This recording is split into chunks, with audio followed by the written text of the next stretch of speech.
BJP के उम्मीदवार गुरमीत सोढी के वलों अज उत्थे जिहड़ा फरीदकोट दे विच नामजदगी पत्र भरिया गया। उत्थे ही केंद्रीय मंत्री हरदीप सिंह पुरी पहुंचे तो उन्होंने आम आदमी पार्टी ते निशाने साधे ने।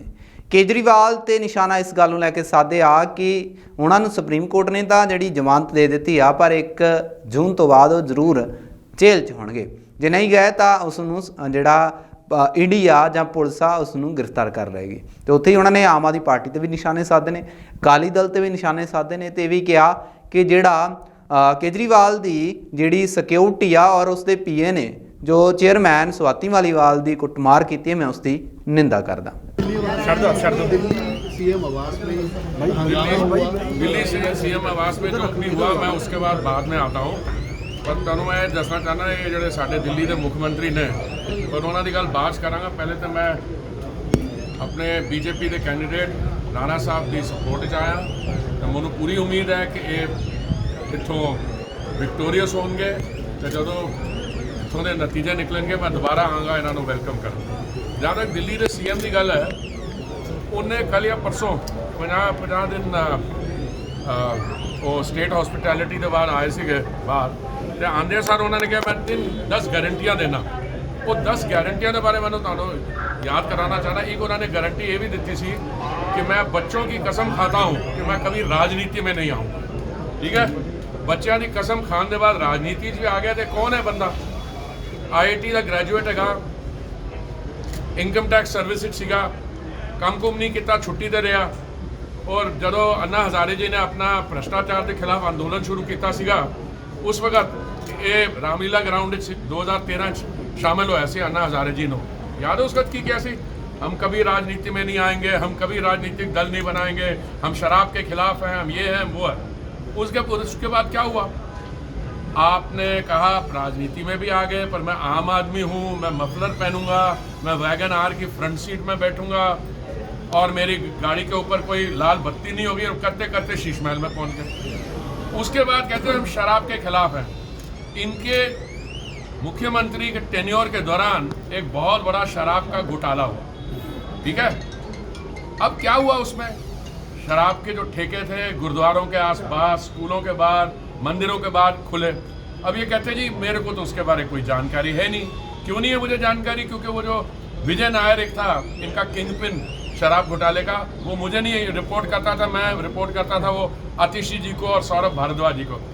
पर जब दिल्ली हाई कोर्ट में ये बात आगे आई, दिल्ली हाई कोर्ट में जब ये बात आगे आई, तो वहाँ की जो जज साहिबा उन्होंने क्या कहा?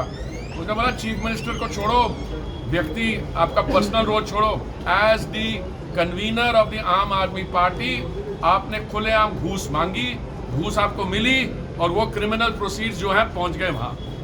अब आज जो हुआ है, मैं तो फ्रैंकली सरप्राइज नहीं हूँ, बट मैं उसके बारे में अभी बयान नहीं देना चाहता हूँ क्योंकि मेरे पास तो अभी कोई डायरेक्ट एविडेंस नहीं है। आप जैसे पत्रकार ही बता रहे हैं। और पर मैंने सुना वो जो इनकी राज्यसभा की MP हैं वो सिर्फ आम आदमी पार्टी के कार्यकर्ता नहीं, अगर उनकी पिटाई कर दी तो मैं इससे क्या कहूँगा, ये तो बाद में पता लगेगा। पर इस समय हमारे सामने चैलेंज क्या है?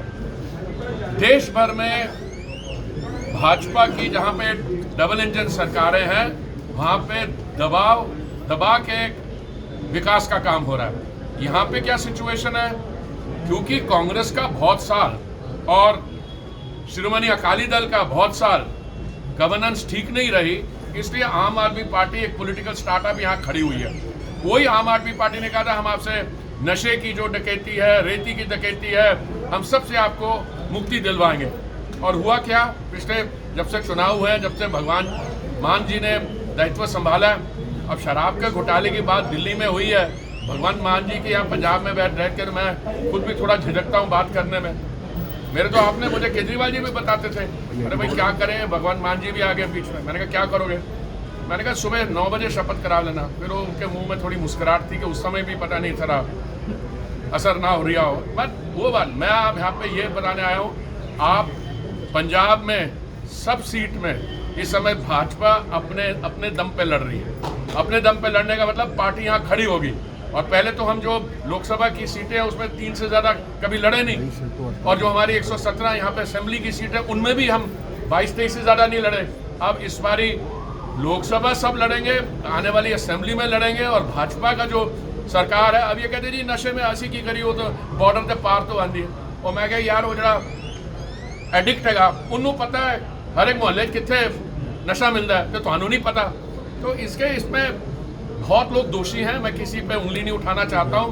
मैं आज अपने भाई के लिए आया हूँ, इनको आपके माध्यम से मैं सबको बता रहा हूँ, इनको यहाँ से जितवाइए अच्छी बहुमत के साथ। और मुझे पूरा विश्वास है ये सिर्फ फिरोजपुर को रिप्रेजेंट बढ़िया तरीके से नहीं करेंगे। आने वाले समय में जो 5 जनवरी को मोदी जी को नहीं आने दिया था यहाँ पे, क्योंकि अब उस पर भी एक इंक्वायरी कमेटी बैठी है सुप्रीम कोर्ट के जज में, मैं क्या बोलूँ, पर वो मोदी जी को लाएंगे यहाँ पे दोबारा।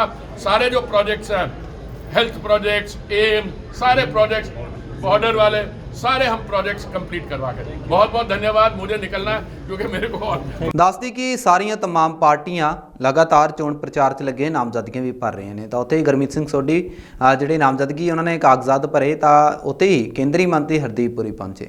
ਤਾਂ ਉਹਨਾਂ ਨੇ ਅਕਾਲੀ ਦਲ ਤੇ ਵੀ ਨਿਸ਼ਾਨਾ ਸਾਧਾ, ਕਾਂਗਰਸ ਤੇ ਵੀ ਸਾਧਾ, ਤੇ ਅਕਾਲੀ ਦਲ ਤੋਂ ਬਾਅਦ ਆਮ ਆਦਮੀ ਪਾਰਟੀ ਤੇ ਜੰਮ ਕੇ ਵਰੇ ਨੇ।